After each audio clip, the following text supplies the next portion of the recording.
ರೂಪಾಯಿ America dollar ಎದುರು ಕುಸಿತ ಇರುವ ಬಗ್ಗೆ ಕಾಂಗ್ರೆಸ್ ಪಕ್ಷ ಪ್ರಧಾನಿ ನರೇಂದ್ರ ಮೋದಿಯವರನ್ನ ಟೀಕಿಸಿದೆ.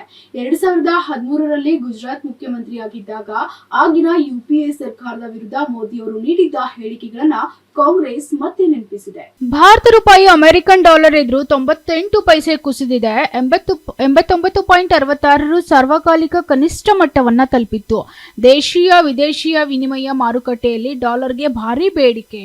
ಸ್ಥಳೀಯ ಮತ್ತು ಜಾಗತಿಕ ಷೇರು ಮಾರುಕಟ್ಟೆಗಳಲ್ಲಿ ವ್ಯಾಪಕ ಮಾರಾಟದ ಒತ್ತಡ ಮತ್ತು ವ್ಯಾಪಾರ ಸಂಬಂಧಿತ ಅನಿಶ್ಚಿತತೆಗಳು ಮತ್ತು ಈ ಕುಸಿತಕ್ಕೆ ಕಾರಣವಾಗಿದೆ.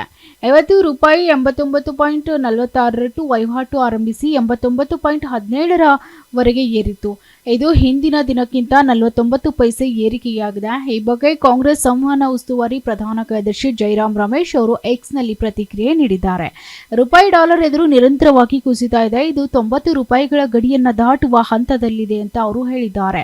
ಪ್ರಧಾನಿ ಮೋದಿಯವರು 2013ರ ತಮ್ಮ ಹೇಳಿಕೆಗಳನ್ನು ನೆನಪಿಸಿಕೊಳ್ತಾರೆ ಎಂದು ಅವರು ಪ್ರಶ್ನೆ ಮಾಡಿದ್ದಾರೆ. ಆಗ ಮೋದಿ ಅವರು ನೋಡಿ ರೂಪಾಯಿ ಎಷ್ಟು ವೇಗವಾಗಿ ಕುಸಿತಾ ಇದೆ.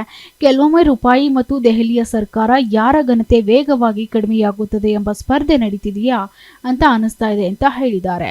ಈ ವಿಡಿಯೋವನ್ನ ಸಹ ಅವರು ಹಂಚಿಕೊಂಡಿದ್ದಾರೆ. Bureau report, SSV news.